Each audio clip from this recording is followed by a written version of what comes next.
Bonjour à tous. L'actualité de la semaine, en commençant par quelques mots sur le marché de la butte-Monceau. Je vous en parlais la semaine dernière.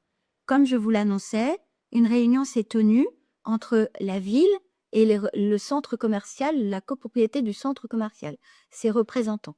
Réunion très constructive, à l'issue de laquelle il a été décidé que la ville, à titre temporaire, prendrait en charge l'organisation du marché de la butte-Monceau à l'endroit initial, c'est-à-dire sur le parking central, mais de manière plus sécurisée.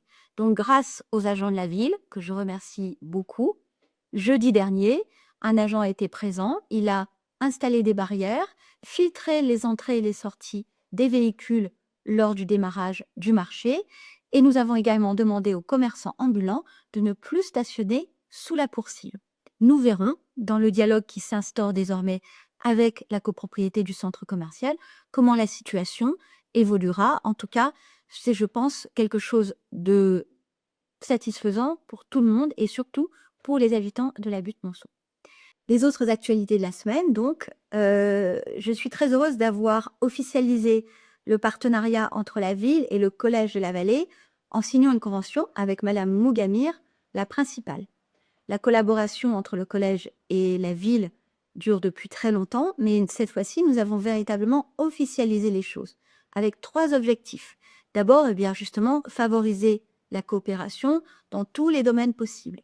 Ensuite, garantir la continuité éducative des adolescents, parce que nous avons les projets portés par le collège et ceux portés par la ville, notamment par la Maison des Jeunes.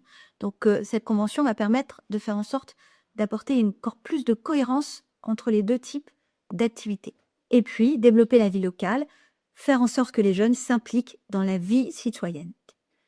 Autre sujet que je souhaitais porter à votre connaissance, l'ouverture de la campagne de subvention 2026 pour les associations.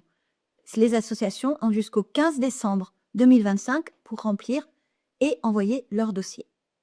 2 types d'inscriptions récemment ouvertes aussi. Les stages sportifs avant vacances sport pour les vacances de la Toussaint.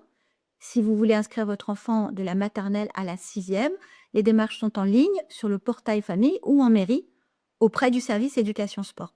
Les colis de Noël 2025 que la ville offre aux seniors de plus de 75 ans sont pour bientôt. Ils sont constitués de produits locaux comme chaque année. Si vous l'avez reçu l'année dernière déjà, vous n'avez rien à faire. Ça sera automatiquement prévu, vous le recevrez, il vous sera proposé. Si vous venez de fêter vos 75 printemps ou si vous êtes nouvel arrivant de 75 ans ou plus, alors là, par contre, il faut vous inscrire jusqu'au 10 octobre 2025 auprès du CCS ou de la mairie. Les autres rendez-vous de la semaine, un conseil municipal mardi 30 septembre à 20h en mairie, un café numérique pour les seniors le 1er octobre au CCAS et le Repair Café samedi prochain à la salle Léon Bérat pour donner une seconde vie à vos objets du quotidien. Vous connaissez maintenant notre Repair Café. Cette fois-ci, on vous proposera également, avec l'équipe Écorsaire, de fabriquer un biocapteur à installer devant chez vous pour mesurer la pollution de l'air à cet endroit à partir d'écorces de placane. C'est un projet pédagogique utile pour notre territoire que nous soutenons ainsi que la communauté d'agglomération du pays de Fontainebleau. Enfin, dimanche 5 octobre, je vous invite vivement à venir assister à une conférence passionnante à la médiathèque sur Claude François de Neurcourt, qui a été le précurseur de la randonnée en forêt, par son biographe Jean-Claude Polton. C'est gratuit, mais sur inscription. Je vous souhaite une bonne soirée.